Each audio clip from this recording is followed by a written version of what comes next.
Hello, everybody. Welcome to Average Guy Opinions. I'm your average guy, John Corelli. Episode 131. Many of you hopefully saw episode 130, where I tried to pay some homage to a friend who died way too young and died by ending his own life, apparently, and suffered through depression. And I just want to touch upon that a little bit about depression. I've been very fortunate. I never feel like I've felt like I've dealt with it a lot. I mean, being a human being is depressing. We are the only beings on this planet that really, I mean, I think some animals do, mammalian animals do, but we know from an early age that we will eventually die. That alone is depressing.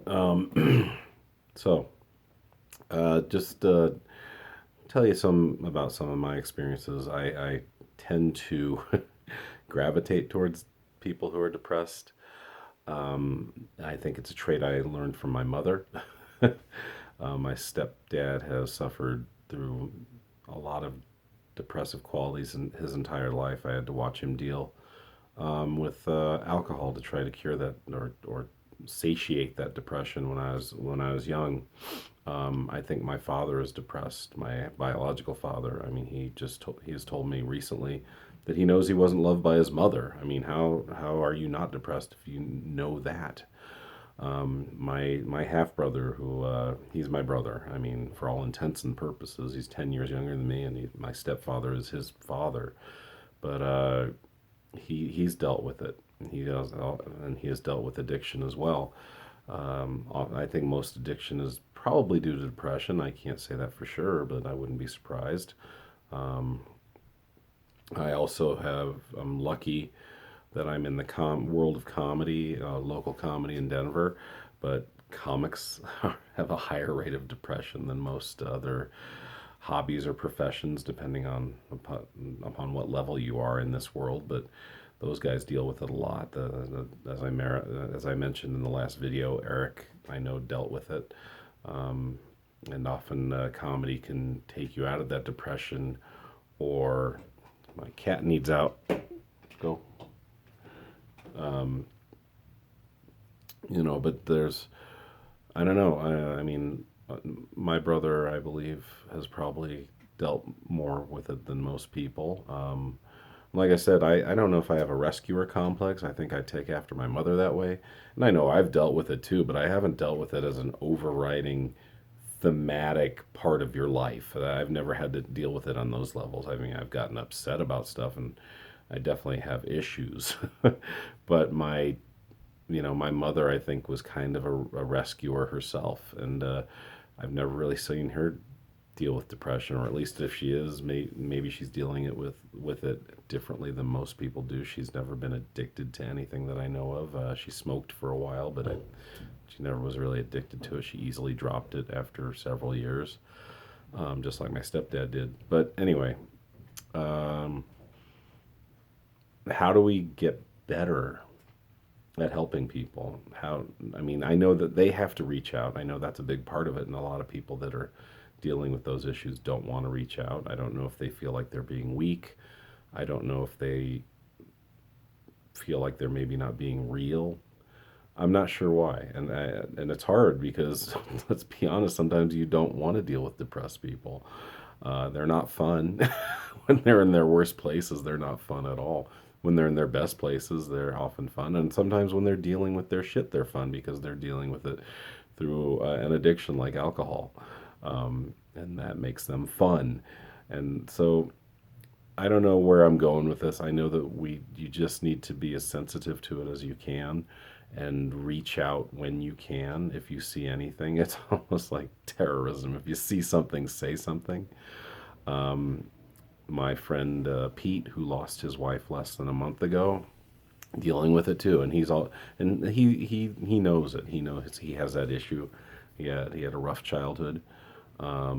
He in my opinion, drinks a lot.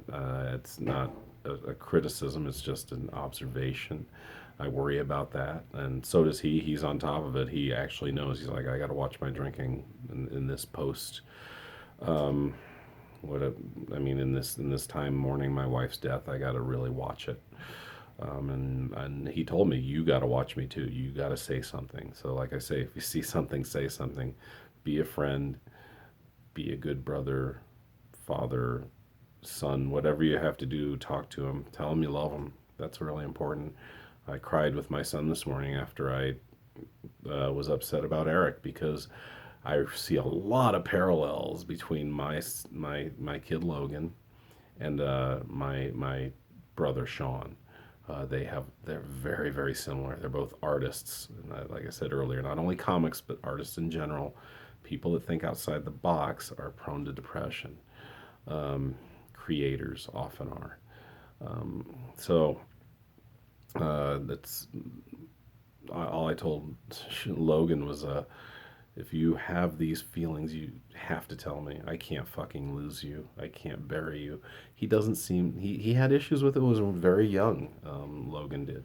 Talked about killing himself when he was like 8, 10 years old. I think part of it was, the divorce had just happened between me and Dylan, but I know that it wasn't just that. He's built like his mother. His mother has dealt with depression her whole life. She has been on medication since she was 18 years old when she tried to take her own life, long before I knew her. Didn't meet her till she was 24. And maybe that's where my sort of rescuer complex came in, to not only because she is an amazing woman, but I also knew she had these issues and maybe I could help her with those. She probably saw my issues and also helped me with those. I'm not saying I'm perfect. I'm not, Mother Teresa for depressed people, but I felt like Dylan and I made a pretty good team. We yin and yanged each other a lot.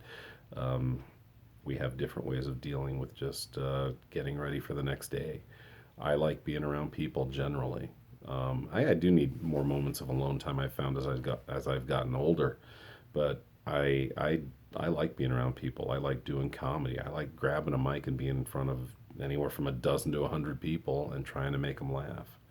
My Dylan, on the other hand, not so much.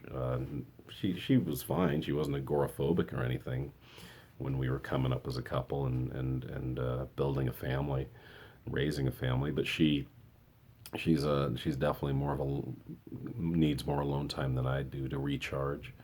Uh, it's just I'm getting very, I guess I don't know how to call it, but I'm taking stock.